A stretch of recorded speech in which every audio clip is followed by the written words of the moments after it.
지난 2022년 1월 공개된 김건희 여사의 이른바 7시간 녹취록. 권력을 잡는 주체가 자신인 듯 내가 정권을 잡으면 자신을 비판하던 세력은 무사하지 못할 거라는 말까지 내뱉습니다. 내가 정권 잡은 거기는 완전히 완전히 무사하지 못할 거야 아마. 권력이라는 게 잡으면 우리가 안 시켜도 알아서 검찰들이 알아서 입건해요. 이 말은 그대로 현실이 됐습니다. 반대 세력 수사에 국가기관이 총동원됐습니다. 국정 곳곳에 김건희 여사의 그림자가 드리워졌습니다. 지금 적극적으로 저는 그 남북 문제 제가 좀 나서주는 게요. 정말로. 그렇게 하세요. 네, 네. 그래야 되고 남북을 해야 되고 그래서. 선거에서도 내가 지시 받았다 이제 못안 내려왔다 했잖아. 본인이 그러면 김건희한테 얘기하죠 그러면. 김건희 딱 붙어야 본인이 다음에 육선을 할 거 아닙니까? 시킨 대로 해야. 최상병 사망 사건에서도 그 임사단장이 저 사표를 낸다 그래가지고 전화 왔더라고. 그래가지고 내가 절대 사표 내지 마라. 내가 VIP한테 얘기를 하겠다. 하루가 멀다 하고 의혹들이 쏟아졌지만 김건희 여사는 치외 법권에 있는 것과 다름없었습니다. V 제로라는 말이 그냥 생겨난 건 아니겠죠. 집권 이전 후보 단계부터 김건희 여사에 대한 영향력은 거의 절대적이었다고 봅니다. 이번에 출범한 3특검 중 수사의 대목이 가장 많은 특검, 바로 김건희 특검인데요. 최경재 기자가 나와 있습니다. 최 기자, 앞서 영상에서 나온 V0, 보통 대통령을 VIP 또는 V1이라고 하잖아요. 네. 그런데 김건희 여사가 더 앞순서인 V0다. 이런 말까지 있었다고요? 네, 그렇습니다. 당시 대통령실에는 V1과 V2 두 명의 대통령이 있었다. 더 나아가 V0가 모든 것을 좌지우지한다. 이런 말들이 공공연히 떠돌았는데요. 실제로 이른바 김건희 라인 인사들이 대통령실 곳곳에 자리 잡고 막강한 영향력을 행사한 정황들이 속속 드러나고 있습니다. 지난 4일 대통령실 경내가 그대로 담긴 영상이 퇴사 브이로그라는 이름으로 올라왔습니다. 이 영상을 올려 논란이 된 신모 씨는 김건희 여사의 전속 사진사였습니다. 지난 2022년 동남아 순방 당시 심장 질환을 앓고 있는 소년을 안고 찍은 사진. 마치 연예인 화보집을 연상케 한 순천만 국가정원 박람회 방문 사진. 그리고 아무 공적 지위가 없는 영부인이 대통령 행세를 한다는 비판을 일으켰던 마포대교 시찰 사진까지 모두 신 씨의 작품이었습니다. 대통령실이 공개한 사진들과 보도를 보니 부의원이 누구인지 분명해지는 것 같습니다. 실제로 윤석열 정권 내내 대통령실이 공개한 사진들의 중심엔 언제나 김건희 여사가 있었습니다. 당시 대통령실 안에선 구급 행정요원이었던 신 씨가 김건희 여사를 믿고 안하무인이란 이야기가 널리 퍼져 있었습니다. 어떤 사람이 회의에 있을 때 저분이 김 여사 라인이래, 김 여사랑 굉장히 어떤 면으로 친하대 또는 어디 동문이래, 이런 얘기는 회의 들어온 사람은 다 알고 있습니다. 서로 표현을 안 할 뿐입니다. 그러다 보니까 정상적으로 어떤 의견을 내고 또는 강하게 반대 의견을 내고 해야 되는 상황에서도 상대적으로 말을 안 해도 위축이 되는 거죠. 한남동 관저에 있는 김건희 여사에게 별도로 보고하고 직접 지시를 받았다는 이른바 한남동 라인. 스트레이트는 이들과 연락을 시도했습니다. 먼저 이재명 정부 출범 이후 직권 면직된 김동조 전 국정기획 비서관. 윤 전 대통령 대선 후보 시절부터 대외 메시지를 총괄했고 재임 시절엔 대통령 연설문도 맡았습니다. 과거 코바나 컨텐츠 주최 행사에서 전시작품을 설명하는 도슨트로 활동하는 등 한남동 김건희 라인으로 불렸습니다. 어떻게 좀 들어오시게 된 과정이나 이런 거에 대해서 한번 여쭤보려고. 아유, 저 이제 그 바닥 관심 없습니다. 캠프 때부터 계신 걸로 알고 있는데. 아유, 저 지금 운동 중이라 별로 통화하고 싶지가 않습니다. 김건희 여사를 그림자처럼 수행하던 이른바 문고리 3인방.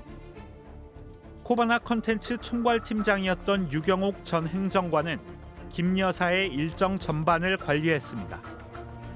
윤 전 대통령 부부가 인증서를 맡길 만큼 신임이 두터웠습니다. 역시 코바나 컨텐츠 시절부터 함께했던 정지원 전 행정관은 의전과 행정 업무를, 국회 보좌진 출신인 조현경 전 행정관은 김 여사와 관련된 대외 업무를 맡았습니다.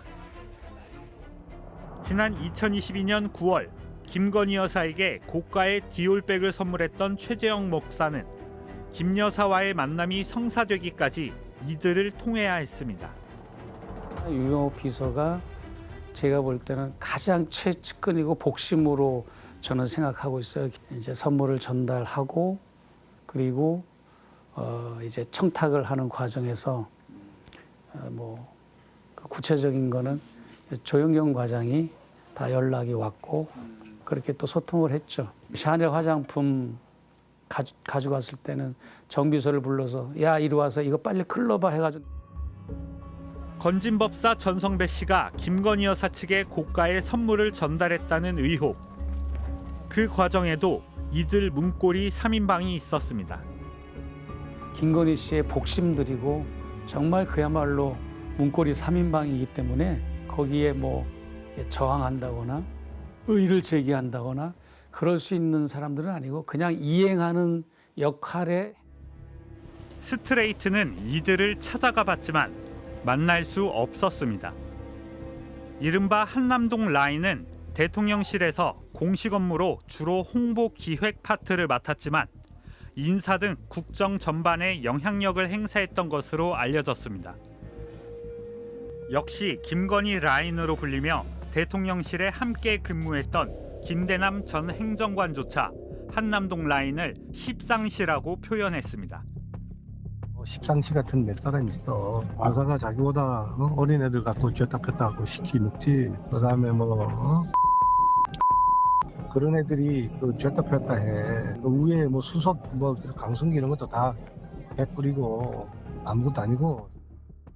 여권 내부에서도 이들에 대한 인적 쇄신 요구가 있었지만 소용없었습니다. 정권 출범 2달 만에 김건희 여사 측근인 민간인이 해외 순방 1호기에 동승하면서 김건희의 사람들에 대한 경고음은 일찌감치 울렸습니다. 대통령실에 어떻게 채용이 되셨나 좀 여쭤보고 싶어서. 저는 공무원 아니에요.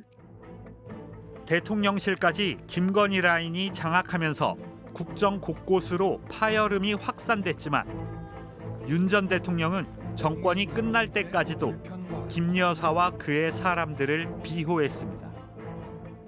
하여튼 침소봉대는 기본이고 없는 것까지 만들어서 그야말로 저를 타겟으로 해서 제 처를 많이 좀 악마화시킨 거는 있습니다.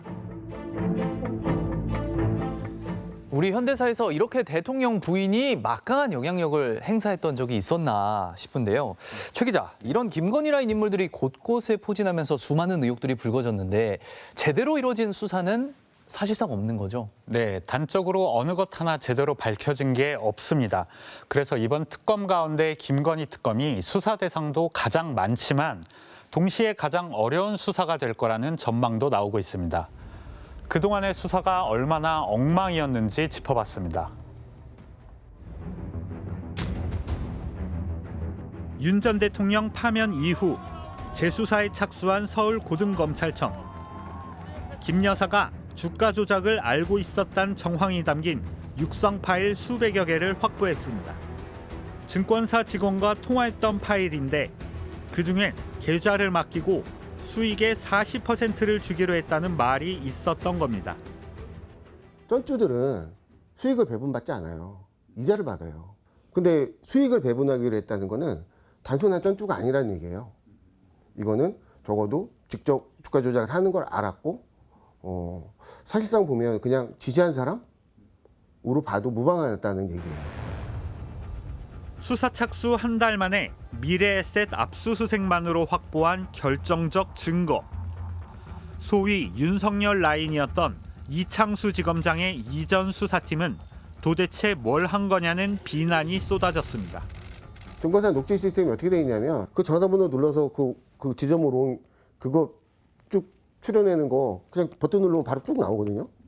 그거를 확보 안 했다는 거는 뭐 선의로 이해하면 무능한 거고요. 뭐 의심되는 바는 뭐 고의로 나는 못 봤다 하는 식으로 묻었다라고 해석하는 게 좀 타당하지 않나.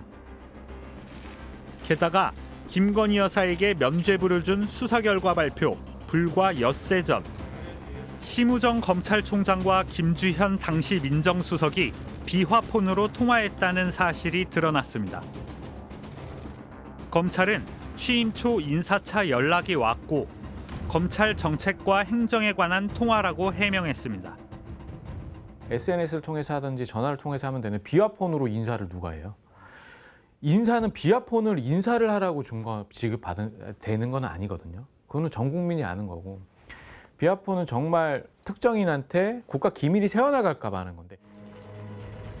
또 검찰이 김 여사에게 황제조사 특혜를 제공하기 17일 전 민정수석은 김건희 여사와도 비화폰으로 약 33분 통화한 것으로 알려졌습니다.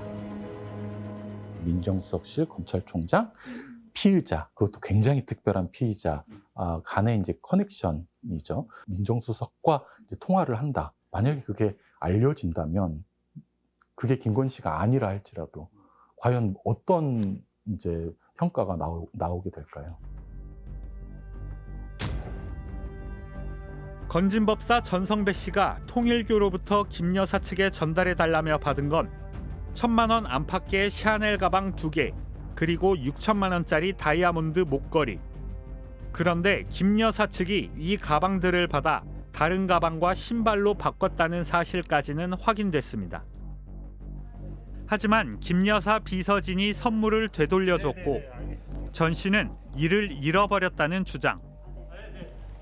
검찰이 반박할 증거를 찾았다는 소식은 아직 전해지지 않고 있습니다.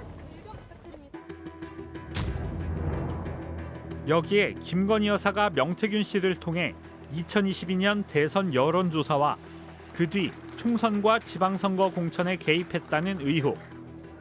윤석열 정권은 성립하지 않았거나 만약에 성립한 이후에 제대로 수사를 했으면은 윤석열의 실체가 제대로 드러났겠죠. 심지어는 내란으로까지 가는 이제 그 사태가 안 일어났겠죠. 또 서울 양평고속도로 노선이 왜 윤석열 정권이 들어선 뒤 김건희 일가 땅 쪽으로 바뀌었는지. 1급 보안시설인 대통령 관저공사를 김건희 여사 전시를 후원했던 21g이라는 업체. 더욱이 해당 공사 자격도 없었던 업체가 어떻게 수의계약으로 따낼 수 있었는지. 이렇게 규명해야 할 의혹만 16가지에 달합니다. 수사기관의 소환 요구에 일절 응하지 않던 김건희 여사는 지난 16일 갑자기 서울 아산병원 VIP실에 입원했다. 이틀 전 휠체어를 타고 퇴원했습니다. 극심한 우울증이라고 했습니다. 동정심 내지는 그 인권 침해적 수사라는 어떤 여론전을 통해서 자기의 세를 결집하고 소송 전략, 또 수사를 회피하기 위한 목적에서 이루어진 전략적인 선택이었을 가능성이 하나가 또 있고요. 내란으로 헌법과 민주주의를 송두리째 짓밟았던 윤 전 대통령. 그리고 그보다 더한 위세로 모든 의혹의 중심에 선 그 배우자. 이번 특검은 무너진 사법 질서를 다시 세울 마지막 기회일 수밖에 없습니다. 국가 사법 질서 전체의 문란행위를 바로잡는 거 아닌가 싶어요. 이 한 사람으로 인해서 왜곡되었던 그 수사 시스템이라던가 이 의사결정 구조라던가 이런 거를 바로잡는 거.